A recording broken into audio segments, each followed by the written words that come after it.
Hi, I'm Michelle. And I'm Christina, and the big idea for today is Jesus shows us God's never-ending love. Wow, that is big because I really don't think we have a grasp of how never-ending God's love is. I know, right? Like, is there anything on earth that you can say is truly never-ending? Maybe like the ocean, the sky, the galaxy? Yeah, that's true. But did you notice all those things are actually God's creations and nothing that people made? Well, let's see what this is all about and watch the God story next.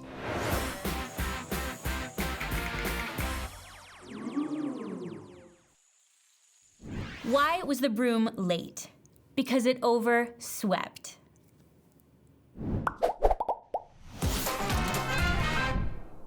Hey everyone, my name is Liza. So happy to be here with you this week. I wanted to start by sharing a story about one of my favorite nights ever. It was right after I had graduated, and my mom wanted to do something special to celebrate, so she bought me tickets to see my favorite band, which was really cool because it just so happens that this was her favorite band back when she was my age. So it was gonna be something neat for us to experience together. And when we went downtown that night, the concert was outside, so we found a seat on the lawn.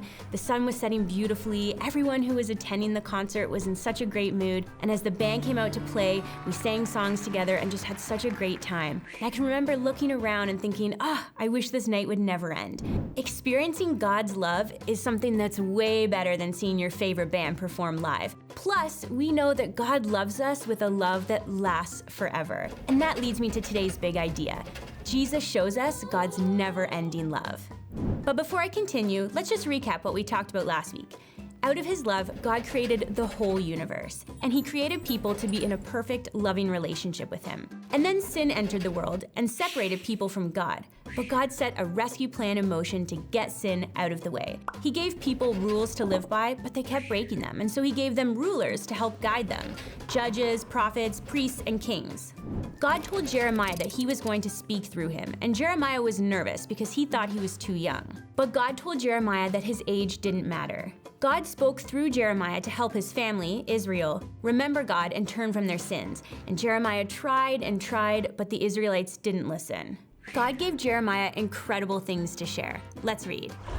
The Lord appeared to us in the past. He said, "I have loved you with a love that lasts forever. I have kept on loving you with a kindness that never fails." God loves us with a love that lasts forever. How amazing. And we see that so clearly through Jesus. But I'm getting ahead of myself. Jeremiah continued to tell people all of the things that God wanted him to say. And many of these things were about how the people should stop living their own way.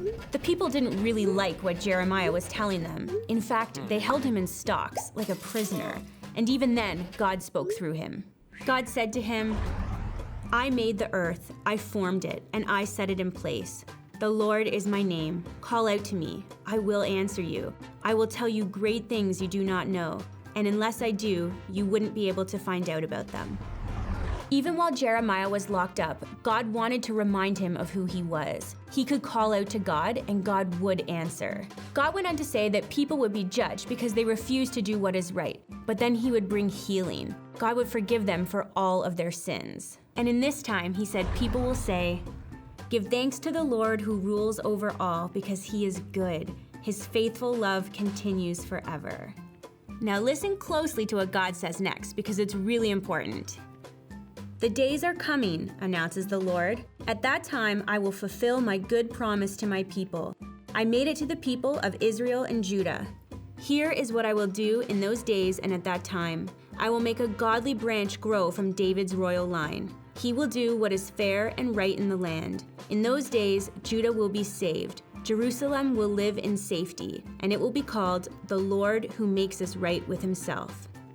Okay, that was a pretty big deal what God spoke through Jeremiah. He said he will make a godly branch grow from David's royal line. And that might be a bit confusing, but we now know that Jesus was from David's family tree. Jesus showed people what is fair and good and right and just and loving. And then he said, in those days, Judah will be saved. Judah was another name for God's special family, the Israelites. And when Jesus came, he came to save or rescue them. So all of these things point to Jesus. How cool is that? God gave Jeremiah this awesome message about who Jesus would be way before Jesus was even born on earth. And we now know that Jesus shows us God's never-ending love. God's wonderful, beautiful, amazing love for you and for me and for everyone. That's an exciting big idea, and that is worth sharing with as many people as possible. God loves you with a love that lasts forever. Thank you so much for hanging out this week, guys. I'll see you next week. Take care. Throughout the God story, we really do learn about God's never-ending love. And with Jesus giving his life for us, we learn about how amazing his love is. It's so true, and it got me thinking, like, how can we actually describe God's amazing love to people who haven't experienced it yet? I mean, like, what can we use to compare that will actually portray how great God's love really is? We can't really describe fully what God's love is, but we do want to show you the love that people get through these service dogs. Yeah, these service dogs are so amazing, and we're not saying that it equates, that it's the same as the love of God. His love is beyond anything in this world. But it truly is inspiring to see how these dogs serve and love the people they work with. Watch this.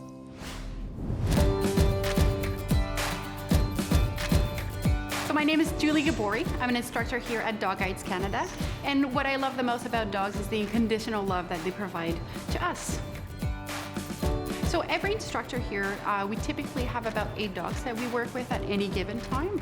So we do a rotation in training.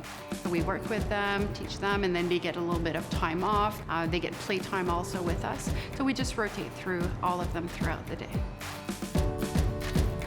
Here at Lions Foundation of Canada Dog Guides, there are 6 different programs. We have canine vision, hearing ear, autism assistance, diabetic alert, seizure response dog guides, and then service dog guides. You'll often see those dog guides adjacent to one of our clients in a wheelchair. So our hearing ear dog guides are trained to help people who are deaf or hard of hearing. So the dogs are trained to 7 basic sounds. The dog's going to make physical contact with the person and then guide them to the sound.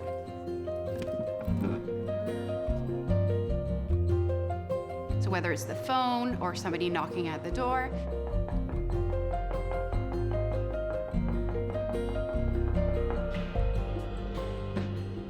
The only different sound is the fire alarm.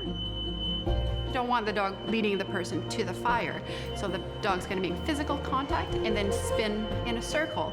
And that's a visual cue to the person that, oh, it's the fire alarm going off. We need to leave the house. One of the sound that we train for is name calling. So what that is calling out the person's name. Shelly. Dog's going to make physical contact with the person and then guide them to the person calling them. So when you're out and about in public, you might see different colored vests, and on our dog guides, that green puppy vest, just like what Wim is wearing here right now. This is a very young dog guide, a dog guide in training, so not quite 13 months of age. The green vest is sort of a sign to go ahead, approach the human and ask, can I say hello to your puppy? And because this is a very early stage of the training process for these young pups, it's usually okay to go ahead and engage with them. But when you see a red vest, that's more of an alert or a stop, and it really means this is a full-grown working dog who is currently assisting a Canadian living with a medical or physical disability, and really you're not encouraged to touch at all. Dogs who are perhaps going to the Autism Assistance Dog Guide program need to be snuggled. They need to be loved. They need someone who will be really tactile and touchy-lovey with them, because if they go home with a child who's on the autism spectrum, that child will do just as any child would do and will love and tug and snuggle, and you know, those dogs need early exposure to that. Shiloh. So sometimes we get asked the question, how do the dogs feel about it? Oh, they have to work for their person. Again, in the dog selection, we select dogs they want to please, they want to work for their person. My dog at home, when I'm at work, he's waiting for me at home for me to return, versus a dog guide follows their person everywhere they go, and they love that, and then they enjoy it. They love the exercise, they love the mental stimulation that the work that they have to do brings. They're dogs, they're from the sporting group, they're dogs that were hunters originally, that were developed to do work for people. They strive on that, they love it. So typically our dogs, they retire anywhere from 10 to 11 years of age. We want to give back to them. They've given us a lot of love, a lot of work for us, and then it's our time to give back at retirement. They know that they're leaving a bigger footprint and they're doing more. They're doing something for an individual beyond just themselves. And so there's a whole lot of love in that action. I adore everything about it. And we see how much they will change someone's life, and there's nothing that can replace that.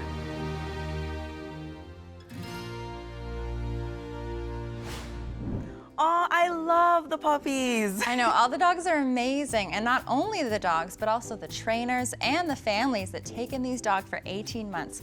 They train them, they bring them in public, get them used to other people. It really takes a lot of love and dedication to get these puppies trained. And you know, the love doesn't stop there. It continues when the dogs meet the people they're going to be helping. They really dedicate their lives to helping these people. Yeah, it's a really beautiful example of God's love and really leads us to our big idea. Jesus shows us God's never-ending love. Now let's break up into small groups and see what this looks like in our own stories.